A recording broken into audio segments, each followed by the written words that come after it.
I saw there were a lot of problems with game publishing as a whole. I knew that gaming and crypto would be the perfect match. There is this hyper focus on the technology sometimes and not enough focus on the consumer. I'm getting a lot of users into the game, but I'm only going to focus on the ones that are actually spending money. And this created this really weird dynamic because then you end up with a game where basically 99% of users are not having a good experience because they don't want to spend money, right? Hey guys, my name is Lawrence Linker from XD Academy. I'm here excited to be partnering with Spartan Group. Spartan is all about founders.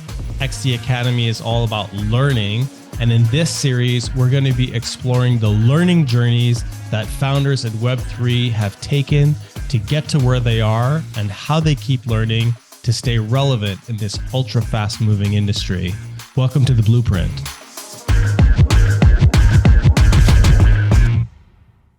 What's up, everybody? Lawrence Linker here. You've probably seen my other videos. You know what I'm about. I am a believer that blockchain technology has the ability to create a better world for us, better economies, a better internet, and certainly better games. As a gamer myself, I'm really excited to talk today to David Johansson, CEO of MetaKing Studios, who's building an exciting new blockchain-powered game called BLOCKLORDS. David, how are you today? I'm doing great, Lawrence. How are you? I'm really good. Excited to hear about you and excited to hear about BLOCKLORDS. So why don't we just start? Please introduce yourself to our audience and tell us who is David Johansson and what is BLOCKLORDS? Yeah, well, I'm David Johansson. I'm the founder and creator of BLOCKLORDS and MetaKing Studios, the studios that is making the game. I'm from Sweden myself. I'm here in Stockholm, Sweden, from our beautiful studio here in the office. I've been in game development for the last 10 years. I've always been a gamer. I started off on the NES and the Super Nintendo, moved my way over to the N64 and games like Zelda, and eventually kind of landed on strategy games like the Command and Conquer series, and most importantly, Total War and Crusader Kings. As a gamer, I always wanted to spend a lot of time and become immersed in the economies and in the world that I was essentially putting a lot of time into. So when I became a game developer myself, I really felt I really wanted to spend a lot of time creating worlds that users wanted to be a part of, not just for, a few hours or a few months, but actually for a few years, right? And those were the games I tended to gravitate towards were games where people would spend thousands of hours playing. I worked on a lot of free-to-play games. I lived in China for many years. And while working on free-to-play games, I saw some issues with how free-to-play economies were being built. Users were essentially being recruited via ads, right? And the publishing companies would spend, millions of dollars trying to get as many users as possible into their games. And then when the users got into their games, the game developers' only goal was, hey, how do we maximize the profits from those users who are actually going to spend money into the game at the expense of everyone else, right? And so I started seeing this really perverted economy emerging in the free-to-play industry. And at first, I was actually looking for solutions to this for a long time. But once I got into crypto in 2017, first as a retail investor, first as an enthusiast, like learning about Bitcoin, learning about crypto, learning about digital asset ownership. As soon as it clicked in my mind, that took a little bit of time, but as soon as it clicked, I knew that gaming and crypto would be the perfect match because gamers were essentially a group of customers or consumers or users who understood the importance of digital assets, who were very opinionated about the products that were involved in and wanted to have an impact on the products they were involved in. At the same time, you had the Web3 industry and you had the Web3 users, and they were very, financially savvy. They were very active. And honestly, the industry was a lot of fun, right? The Web3 industry is just overall a lot of fun to be part of. So here I saw, okay, if we can create products, and this is back in 2017, way before play to earn or Web3 was really a thing. But I had this idea or I saw this opportunity, you could say, if we can make products that are going to appeal to Web 2 gamers, regular gamers, and then these Web 3, maybe more degen, more financially literate audience, and create products that would appeal to both those sectors, we would have something really interesting that could change not only the industry but potentially the world. I think with everything being digitized, I see a lot of ways that gaming and Web3 are going to impact people's lives, which we've already seen for the last few years.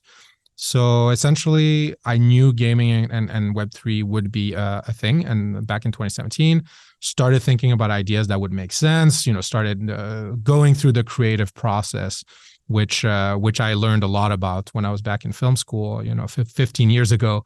I've always been into the creative arts. And for me, the progression from film to theater to gaming has been a very natural one. And now from gaming to crypto, that was also a pretty natural progression where we could take essentially the creative aspects of financial services and putting them directly into games. That was an opportunity we saw early on. And as I was looking for these ideas, that's when BLOCKLORDS as an inspiration came about. I don't know if the name or the concept came first. I think actually it was the name, but I was like, BLOCKLORDS, that sounds cool. And then I started exploring what the game BLOCKLORDS would be. So BLOCKLORDS is really a hybrid of all my favorite game experiences. Essentially what we wanted to do is create a game that will appeal to 4 different types of gamers, right? We've got the farming, which is more for the casual gamer. As a farmer, you're really setting up your own farm. You're building different types of buildings. You've got everything from your foreman house where you manage your entire farm, to your houses where you can recruit different types of squads, to your cow pen where you can get the milk resource. You've got your wheat fields. Essentially, we've wanted to create as much of a realistic farming experience as possible. The way I describe it is really a hybrid between Stardew Valley and Farmville, right? But in an Age of Empires mechanics type setting. That's the farming element, really directed towards the casual players, the free-to-play gamers, the people who are going to spend a lot of the time in the game. Then we've got the battles, right? The battles are coming out later this year, so they're still not in the soft launch. But in the battles, you'll essentially be taking your squads that you use for farming, but then later on can be used for battle. You'll be fighting against bears. You'll be fighting against wolves. You'll be fighting against raiders who attack your farm, who try to steal your precious resources. Later on, you can even get bigger armies, right? That you will go to battle against other AI or even directly against other players. All of that is planned for a bit later. For that type of gameplay, I will compare it to Age of Empires and Total War, right? So the idea is you have the casual layer, which is your day-to-day kind of grind. If you enjoy the grind, that's for you. If you're more into the battle element, you will go more towards the warrior type lifestyle, who's more skill-based, more about how you play the action of the actual battle, right? Then at the third level, we have the rulers. And the rulers, they're really the power and economic drivers of the game. The rulers will actually control regions. Each region will have many farmers, right? And this is where the social aspect of the game starts coming in. As a ruler, you will have impact on the economy of your region. You can lower the taxes. You can increase the taxes. You'll have to manage resources like order and prosperity. The better the order and prosperity of your region, the more resources the farmers are actually able to get. And the rulers will have direct impact on how the economy of that region progresses by building buildings, et cetera, et cetera. But also they will reap the rewards of the taxes created by the farmers in their region, right? So farmers will actually have a lot of power with their farming. If they don't like what the ruler is doing, they can choose to move to another region and farm there. So there'll be a lot of competition between rulers to have the best region possible. And at the top of it, we'll have kings, and kings will be able to research new tech for their entire nation, and they'll be able to go to war against other kings where things get really spicy and really fun. And essentially what we want to do is create this whole MMO strategy gaming experience, which is something that doesn't exist in the Web 2 gaming world, and that I think is only possible with Web 3 because of the incentive system that we can build. And tell me a little bit more about the incentive system. So given that it's on chain, am I going to have the opportunity to earn fungible tokens in this? And do I have the opportunity to pay into the game to be able to get special bonuses? So there are different ways to, you could say, monetize your gameplay, though that's never something we can guarantee. That's something we're very careful about in our messaging. But essentially, every hero is a non-fungible token. When you start the game, you will get a farm a hero. And as you play, you'll be able to win different types of heroes or even recruit them. You'll be able to rent different heroes to help you on your farm. You'll also be able to, well, you can buy heroes on the decentralized market right now, and later on you'll also be able to trade them inside of the game directly. Essentially, the heroes are the foundation of everything, and they're very important in your farming and in your battles, right? And the more time goes, the more important we're going to make them, essentially. Now, that's the key, right? The NFT heroes are extremely important for how you play the game. Now, what we're adding is the dynasty system, which should come out either late this year or early next year.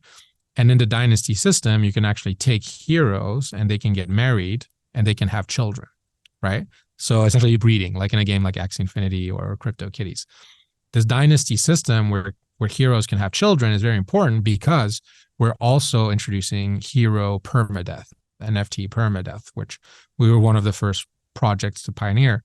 That means that your hero is actually going to die.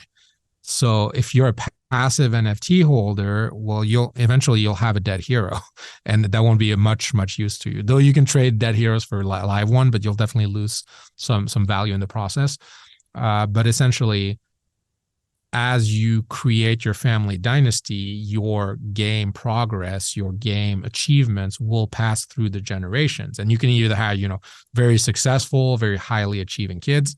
But maybe you can have some bad ones too, right? So it really depends on how you play the game and how much time and how many resources you invest in the game. This is going to be a key driver of the resource economy, right? So these farmers that people are creating through gameplay can be refined into ale, and ale is really the resource that's going to drive this dynasty system. Ale, right? Like beer. Ale, like beer, Nice. Right? So you get married, you consume beer. You have kids, you need a little beer to get through. You need more beer, yeah. Exactly. And that's really a core foundation of the economy. What I just explained. You have the heroes. The heroes consume resources. The hero help in getting resources. The heroes fight battle. The heroes can get married. The heroes can have kids. All of this consumes resources. All of this produces resources in a way.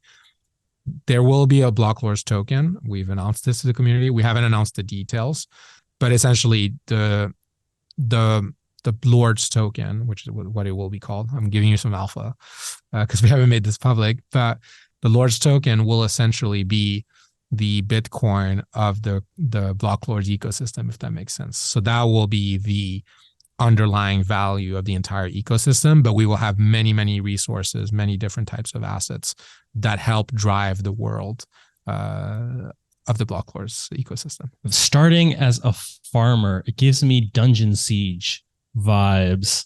I think our gaming history probably has a lot of parallels. I hear a lot of the same consoles and games that I played growing up. So I'm very excited to see what happens with BLOCKLORDS. David, let me ask you, you were a decade into developing games at this point. And at XD Academy, we're really all about the learning journey. And I'm so fascinated by the learning journeys of founders like yourself. What was it that you had learned prior to the conceptualization of the idea of BLOCKLORDS that gave you the opportunity to say, hey, there's something here. We can do this in a different way, in a better way. There's an opportunity here. Yeah, it's a great question. And I do think that everything in my career or even my youth led me to creating BLOCKLORDS in a strange way. When I first entered the gaming industry, I had worked in film for a few years. I started as an assistant, worked my way up to a creative executive, and ended up in China. And as I got into my first job, which was essentially writing content for a free-to-play game, I fell in love with it right away. I'd always been a gamer, right? And I kind of fell off when I was in college and working in film. But as I got into gaming, I was just so happy to be back. And it really felt like, okay, this is the space for me. And right away, this was a very interesting time because this is 2013, right? Late 2013. And Facebook games were really, they had already become a thing, right? Like Farmville maybe launched a few years prior. But then what a lot of these Asian studios were doing is they were taking the free-to-play concept to another level, and they were able to really reach a wider scale through pretty aggressive user acquisition, right? So the first month I started at this company, we had just grossed $5 million for that month, right? And for me, that was like, wow, that's insane. Like coming from film, I was working for pretty big companies, but still in the indie film world. And the idea that a project can actually earn $5 million in revenue in a month, not that money is the only thing that matters, but it is a sign that people like the product that you're putting out, right? So for me, it was like the first month, I was like, wow, okay, that's because I liked the game, but I didn't think it was anything special, right? Like the graphics were old, it was very buggy. It wasn't like a great product by traditional standards, but it was just so successful on a commercial term. And so right away, I'm like, oh wow, how does this actually work? And I spent a few years really getting deep into this Facebook gaming world, and was amazed because the ideas were the same, essentially, like a traditional game, right? That I grew up with, the Nintendo games, the PC games. But the focus was much more on let's keep the user playing as long as possible, right? And if the user's playing a long time, there's going to be more opportunities for them to buy things, right? And for me, that was a really interesting challenge, as a game designer. And just to very quickly go over the career progression here, I started off writing content and editing, but since I had a creative eye and I'd worked a lot in film, my bosses liked my work a lot, and I started becoming involved in the art, in the game design, in everything that had to do with creatives and cinematics, etc. So I essentially worked my way, and this only happens in China, so it's a very local phenomenon, I think. But I essentially went from pretty much entry-level creative work to creative director in less than a year, which is pretty insane, now 10 years later. But obviously it was an amazing opportunity. But as I got deeper into that, what I enjoyed the most was how do I create a world where the user wants to spend a lot of time, right? And I would say that was my strength, and what I contributed the most with these games is I would work a lot on the UI, so it feels nice clicking on things, so that you just enjoy spending hours clicking on things, right? I would focus a lot on the animations that you get when you get a reward.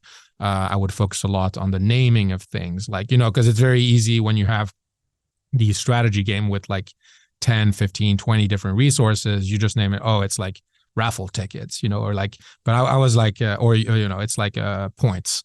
It's very easy to just call everything points or tickets. But I was always against that. I always wanted to customize the name, make it feel like it's a part of the world, make it feel like it's an actual resource that makes sense to the user, that the user wants to collect, right?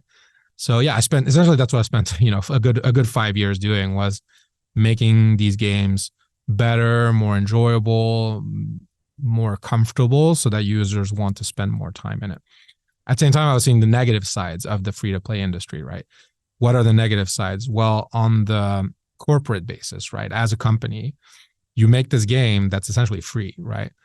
And that's a huge risk. Imagine in the film world, if we're like, okay, we're making a film. Actually, that's starting to happen too. But we're imagining manufacturing, right? Like, I'm making this car and I'm going to give it away for free, but hopefully people buy these other services inside of the car while they're driving it, and that's going to keep the whole ship running, right? It's extremely risky business strategy, but that somehow works, and it works especially for gaming. But the way it works is with scale, right? You need a lot of users so that maybe 5% of them are actually going to spend money. And in 2013, 2014, 2015, that actually worked quite well because getting the users were so cheap. There was a lot of users. There weren't all that many games. and you can, get a user for $1 or $2, even less sometimes, especially in the wild days. But, from that time period, 2013, 2016, you started seeing those costs going up. So now as a dev, as a publisher, you're spending more and more and more and more on getting those users. Meanwhile, there's more competition, and the users are also getting savvy, so they don't want to spend on certain things. So I was seeing essentially this weird dynamic where you were spending a lot on getting each user, right? So, okay, so you spend a lot, you get the users, but then you as a dev, right, the more you're spending, the more you need to make from every user that comes into your game, right? So now I'm getting a lot of users into the game, but I'm only going to focus on the ones that are actually spending money. And this created this really weird dynamic, because then you end up with a game where basically 99% of users are not having a good experience because they don't want to spend money, right? And it became like this zero-sum game, right? Where like you're spending so much on marketing in order to get so many users, but then only a few of them are actually making money. And then they get angry too, right? Because all of their friends who are also playing the game, they're getting angry. So I was creating these questions in my mind, like, how do we create a game where maybe some of the revenue that's being generated from these extremely high value users, right? The whales, like we can call them. How can we create a game where some of that wealth maybe goes directly to the free-to-play users? And essentially, how do we save on advertising? What's kind of the idea, right? It's like, how do we create a game that's going to spend a little bit less on advertising? It's going to reward the free players a bit more, or anything, right? Because these free-to-play users weren't rewarded anything with their time.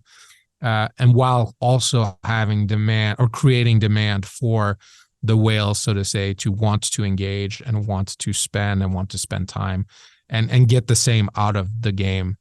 That how do we create something where they will still get that feeling, but where some of that revenue flows also to some of the users? So yeah, long story short, once I discovered crypto, and I kind of alluded to that earlier, it was the perfect match, because here the potential became, okay, if we create the right product, something that has as much depth and as much engagement opportunities as these Web2 games, but where some of the wealth or some of the spoils, so to say, actually flows to the free-to-play users. I think a lot of that came from these ideas. Now that I'm 5 years in, I have a lot of insights as to how also there are some flaws with that initial idea. But I do think that's where it all came from. I saw there were a lot of problems with game publishing as a whole.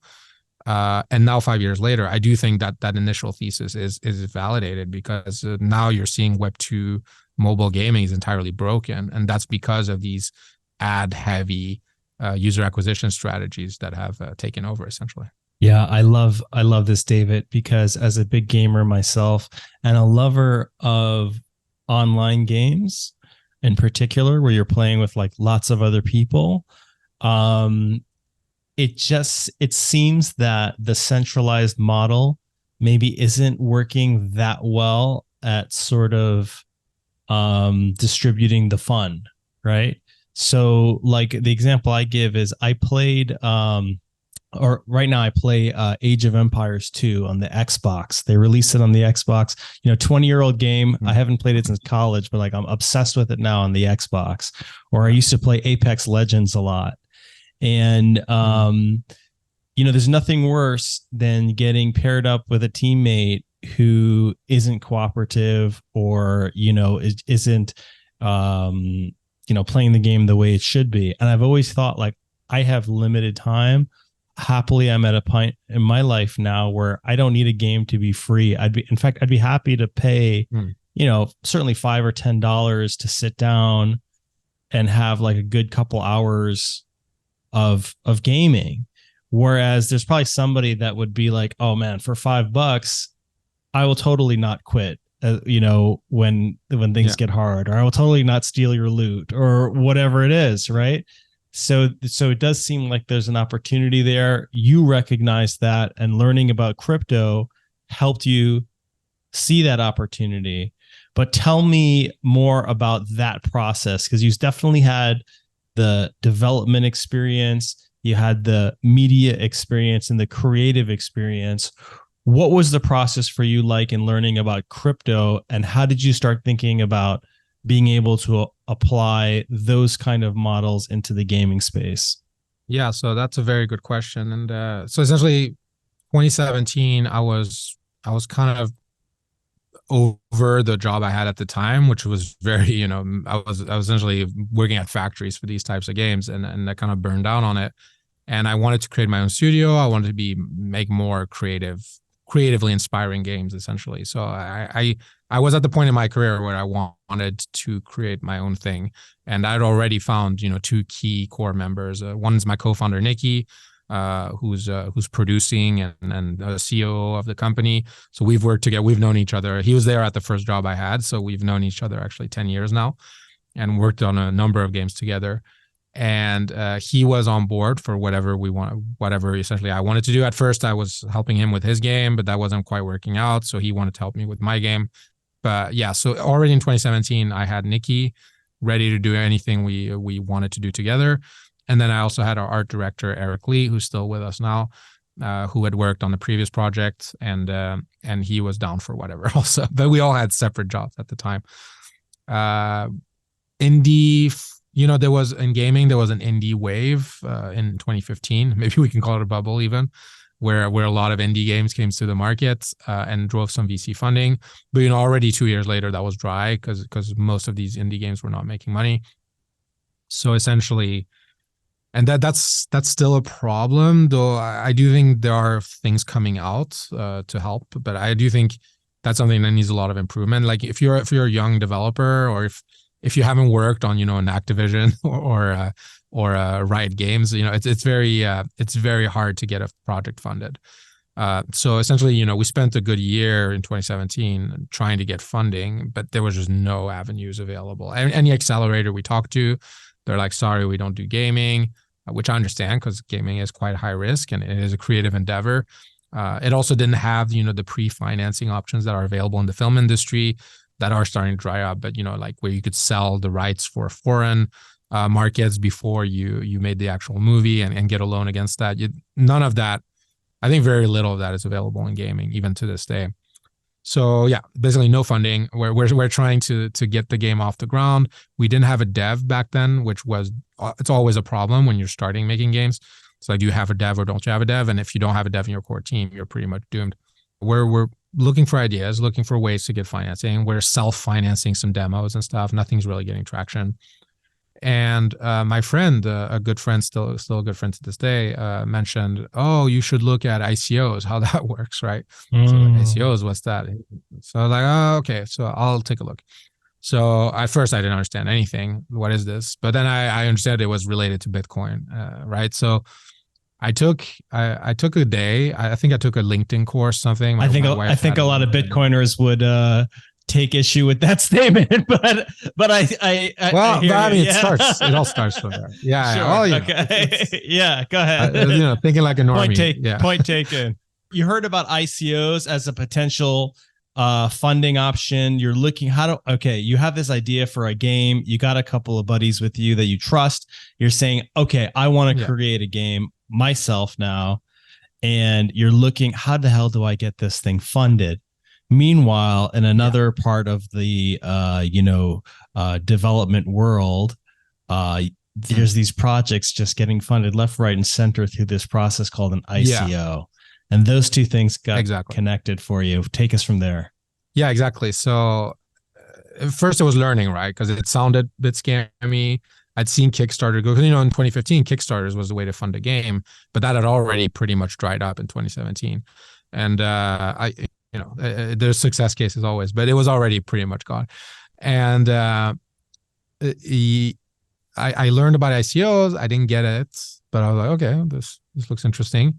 And remember, this is Shanghai, so I was still living in China at the time. And so there's definitely a whole different vibe and a whole different, much more open to these new types of things, especially around then.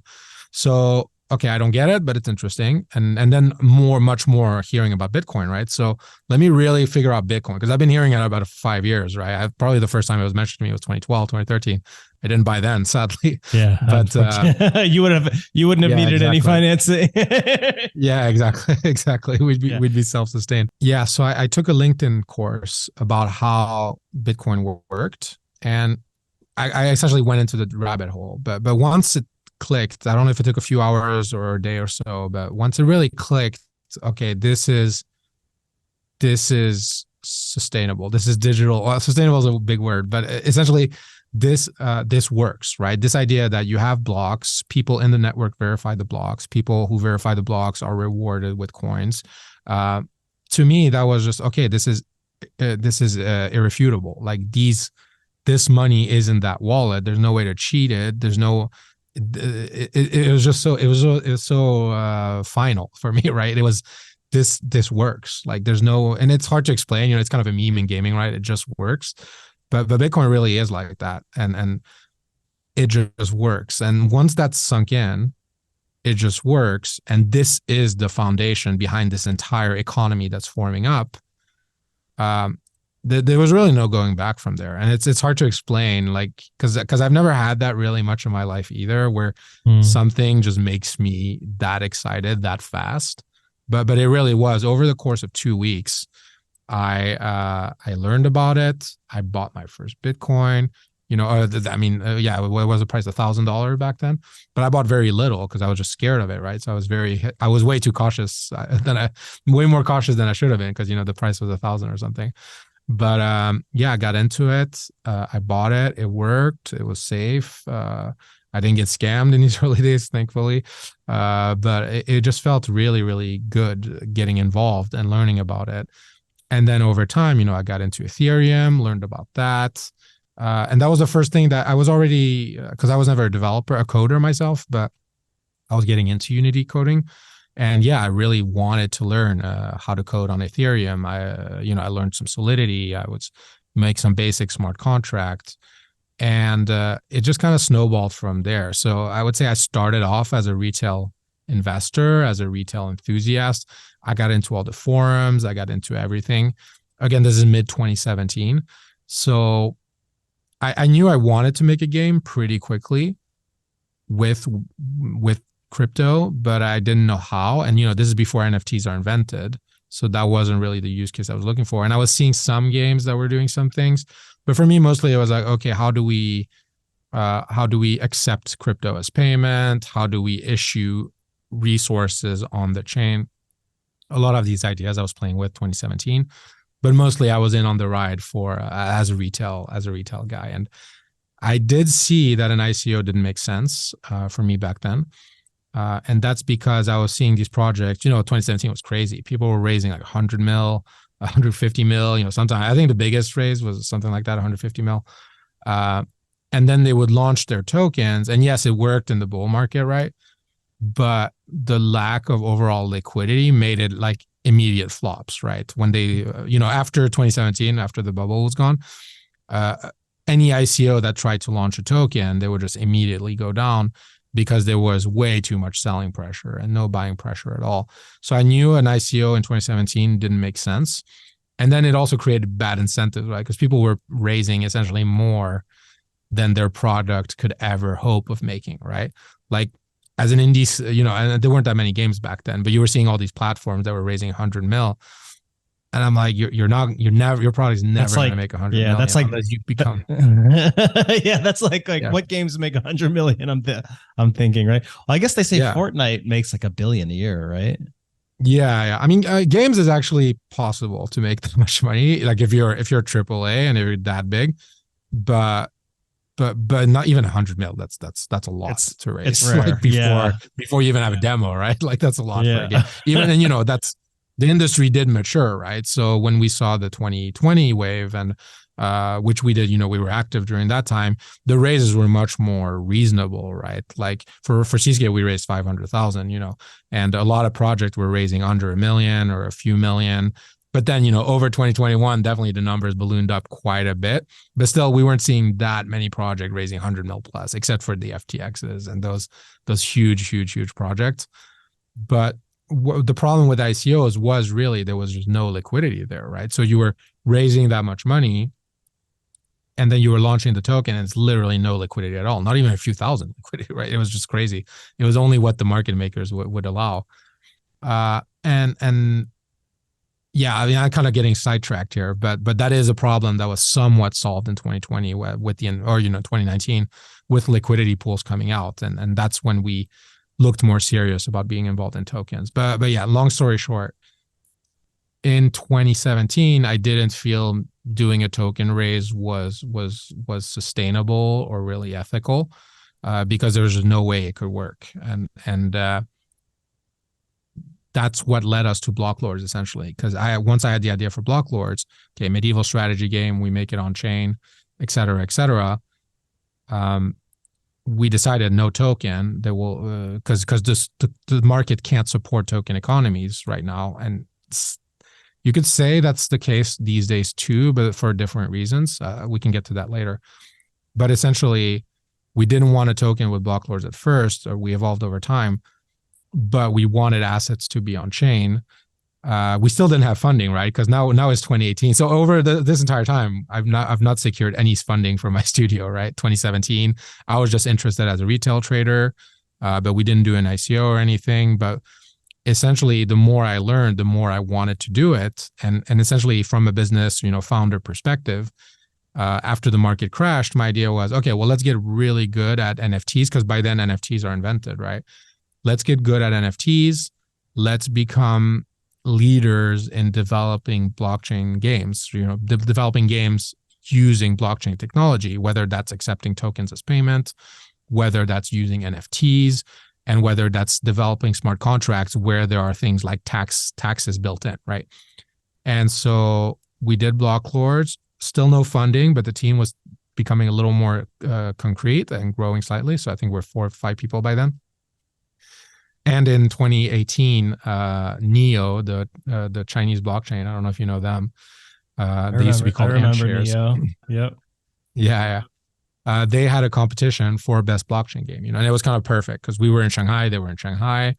I'd followed Neo through the 2017 run, and I'd been through a few meetups. And so when they announced that, I was like, okay, we're gonna win this, guys. So like, nobody has more experience than us, nobody has more know-how, nobody has artists, and I knew we would be in a very good position to win it. And yeah, we entered it. We spent that whole summer 2018 crunching, and we won essentially, I think it's $80,000 in Chinese RMB. We won, so 500,000 RMB, and that's essentially what got us started, right? So sadly, $80,000 doesn't last very long, for a whole team. So we burned through that in about 8 months, and then we were still not quite ready to launch. And yeah, I mean, we've always kept burn pretty low, but essentially we ran out of funds right before we were able to launch it. And that's when we entered another competition with Tron. So, there were all these 2017 blockchains that had raised with ICOs, right? And they needed products. So they were all out of products. And because it was bear market, nobody was building. And because we were early on games, we made a compelling case. So like, hey, we're doing games with NFTs, and everybody wanted that. So that was a good time to just be doing it. It was very challenging. I'm not gonna lie. It was an extremely challenging time, and we were living on very low amounts. We were all quitting our jobs around then when we won the competition. So we were definitely taking a big risk. And yeah, 2019 comes around, and we launch on Tron, and there was Solidity, which was much easier to work on than Neo. We launched on Neo, and then we were kind of keeping it going where we were launching on different chains. We were learning a lot about what it takes to develop blockchain games. And yeah, we survived 2019. That was definitely a challenging year. That's also when I discovered DeFi. That's when I discovered liquidity pools. And in 2020, essentially, we created Seascape Network, which was this idea that, okay, we've done this game now for 2 years on different chains. Infrastructure for blockchain gaming is completely broken, or it doesn't exist, right? It's not even broken. It just doesn't exist. And so we decided, let's build tools, and let's build SDKs, and let's build scaling solutions for game devs to use tokens, to use DeFi, to use NFTs. And yeah, that's essentially what led to the new raise for BLOCKLORDS in 2022, where we could now do the game we always wanted to make, but with much better graphics, much deeper gameplay, and a solution for scaling Web3 tech that we have tested through the years and feel comfortable with. Amazing. So it sounds, if I recap your journey, you discovered Bitcoin, which led you to Ethereum, which led you to thinking about how you could use NFTs incorporated into your game, which got you into these blockchain game competitions, which you were successful at, and really sent you down this path of learning about how blockchain and gaming could work together, to the point that you said, you know what, there's no good tooling for blockchain games. We're just going to build it so that we can actually build this game that we really want to build. So there's just been a tremendous amount of learning along the way there. I'm so interested to hear more about how you did this learning. We'll take that conversation offline maybe, because I don't know how interesting it'll be for the audience, but I'm just super interested in like, what sources did you use for learning and stuff like that. But maybe for now, you could share with us a little bit about what do you do currently to stay sharp? Because just like you had to learn all those things to be in the position you are now, I know a guy like you isn't satisfied. You're not going to say, now I know it all. So what do you do as part of your, average week? What are you doing to be able to stay on top of this super fast moving industry? Yeah, I mean, it's a very good question. And I think there's a micro element to that, and the macro element to that is like, what do I do in a week and what do I do in a year? I think those are two similar, but also different things from a strategizing point. And I think first off, what's important to keep in mind is that we've seen two bear markets. We've also seen two bull markets.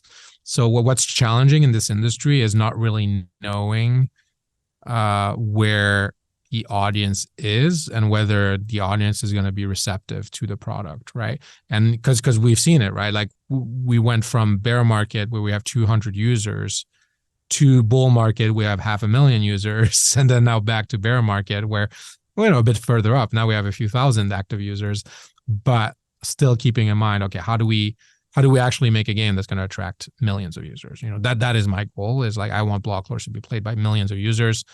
EVE Online is a huge inspiration, and that they've created a sci-fi economy with real world consequences.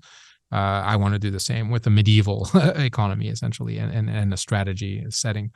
What do I do on a weekly basis right now? Well, right now we're in a bear market, right? So right now it's making sure that we're running as efficiently as possible, making sure that the costs are under control. And those are the kind of things that it sounds like everyone should do, and we have always done it. I guess my question is specifically about like learning though, right? So like, for example, do you think to yourself, like everyone's talking about 6551 now, right? So do you think to yourself, hey, is this a technology that we could apply or exploit within BLOCKLORDS somehow? And then what do you do to learn about 6551 or whatever new technology is out as it comes to your attention? Yeah. When it comes to incorporating new tech, I'd say I've gone from being like hyper exploratory of everything new that comes to being a bit more conservative. For me, really right now, what the Web3 space needs more than anything is to drive more adoption and drive more users. So a lot, when we started, we were fully on chain. Yeah, everything was on chain, but and that created a really terrible user experience. So over time, we've really been about extracting it as much as possible and keeping the core idea in mind. What is the core idea? Some people might disagree with me, but for me, the key element of Web3 is the access to liquidity. Now, that doesn't guarantee price, right? This liquidity could be at a price of 1 cent, or it could be a price of $10,000. That doesn't matter, but that liquidity needs to be there. And I think that's extremely important. So no matter how much we abstract, we always want to try to keep users access to liquidity, to those assets that have liquidity. That's a very key focus. But other than that, I think everything can be abstracted. Everything can be removed, essentially. And that our goal should be to create the best game possible the most easily accessible game possible, and then the most engaging game possible, right? That I'd say that's my learning has evolved over time. And I'd say I'm now much more skeptical about new protocols, new systems, especially in the blockchain space, just because we've seen so many of these come and go over time, right?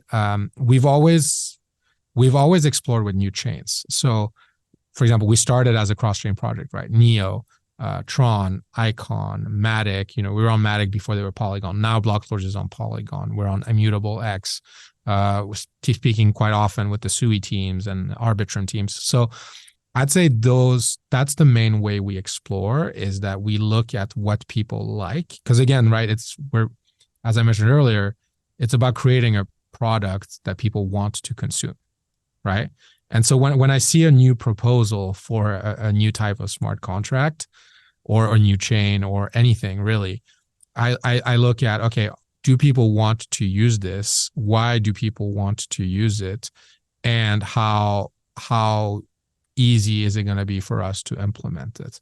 So that's a long way for me to say that for me, it has to make sense, not just on the technical perspective. It has to make sense from the technical perspective, from the financial perspective, and from the user acquisition perspective, right? And once something fits all three of those, that's usually when we begin an integration. And our team is pretty proven to work fast when it comes to integrating different technologies or different tech stacks. So I'd say that's the long way of answering that. That said, also now, I'm sure you hear this a lot, but with AI, we're essentially, that's taken over a lot of the learning time. Like let's say a lot of my learning time in 2019, 2020 was about DeFi, different DeFi systems, and about liquidity. A lot of my learning time in 22, 23 has been about AI. How do we improve our processes with AI? Again, going back to how do we make our company more efficient? How do we create a better business? AI has become a huge part of that, and everything from GPT to Midjourney. We use it in everything from marketing to community moderation to in-game tutorials. Essentially, I do think AI has taken over a lot of that learning that you mentioned. I love that. Yeah, that's great. I mean, you're saying so much that I agree with here. In particular, I think that not just for games, but maybe blockchain projects in general, it seems to me that there is this hyper focus on the technology sometimes and not enough focus on the consumer and what the consumer actually wants, what's going to get the consumer engaged, right? And the consumer really doesn't care about each new bell and whistle or piece of technology that comes out.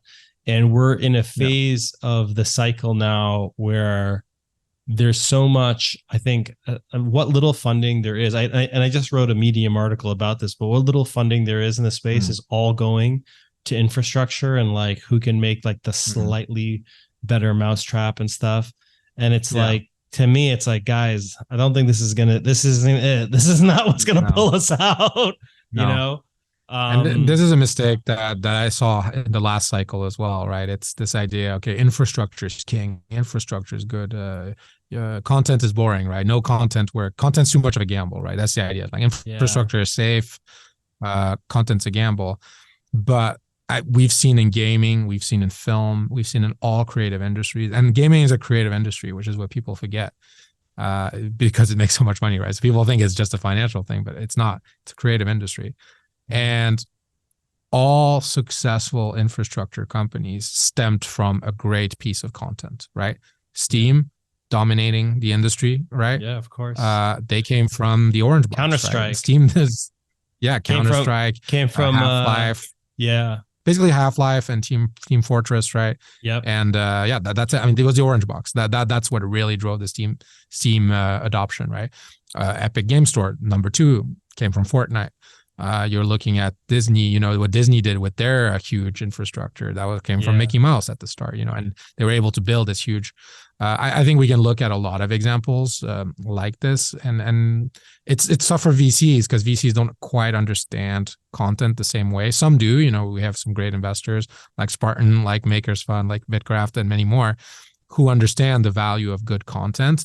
And at the same time, I understand the position because betting on content, investing on content is much, much riskier. It's so hard to pull off. Valve was such a good example, right? Because you go, wow, Steam makes so much money. It makes so much more than Half-Life ever did, right? So forget the Half-Life. Let's just invest in the Steam. But they don't get that you don't get the Steam unless you have the Half-Life. You don't get it. Right? Yeah, that's the problem. It's so frustrating sometimes to try to explain. Sorry, go ahead. No, and I mean that's exactly it. And then it becomes okay. So then you invest in those infrastructure plays, but then they're so dependent on content that they spent all of their time chasing that magical piece of content. So and then as a content guy, you just become very cynical because I get pitched on these infrastructure solutions all the time. And the reality is that they're completely commoditized, right? So let's say you really had Half-Life, right? Which is probably one of the greatest games of all time, right? And you had all these different Steam platforms saying, hey, come sell on my platform. Yeah. You're just going to go with whichever one gives you the most money. Yeah, and then the question is, how many users do you have? And the answer is still less than 100,000 for all of them. You know, so if I'm bringing you the users, then you're basically buying my product. You know, and you work then for me. So that's exactly. Yeah. So it's tricky, and I do think it goes in waves because that was a good part about the last bull market. You know, obviously a lot of people they got burned, which is not great. But what it did do was it got a lot of great content funded, and hopefully a lot of it, I mean, you know, from our case, we're definitely, you know, launching, we just launched BLOCKLORDS over a week ago, but we're going to see a few other projects, you know, Shrapnel, Illuvium. You're just starting to see a lot of cool games that are coming out with Web3 in mind. That would not have been possible without this content approach that happened 2 years ago. But at the same time, many projects that we're never going to see got funded. So yeah, VCs have to kind of go up and down on this content versus infra question. Yeah, understood. Man, David, I feel like I'm speaking to a kindred spirit here today. I'm going to let you go. Where can people find out more about BLOCKLORDS or sign up to be a farmer? Great. So blocklords.com is the place, or at BLOCKLORDS on Twitter X, where we're really on all the channels. So if you just search BLOCKLORDS on the platform of your choice, we'll be there. We're definitely going to be doing a lot more stuff on TikTok as well, if you guys are on there. The game is soft launched on the Epic Game Store. So you do need the Epic Game Store to download the game for now. It is fully free to play. You get a free hero that can be turned into an NFT, though you do have to play for a while before you can mint it. We didn't even get to talk about bots in gaming. So I hope we can talk about that next time because that's an interesting question. But yeah, BLOCKLORDS, I'm Lord of Blocks on Twitter. Really, we want to get as many users as possible. We've got some great partners. We got some great plans coming for this year and next year. And we're really optimistic about our game and about the industry as a whole. And we're excited to be here building. I'm super excited. Do I need a wallet set up, or do you set one up for me?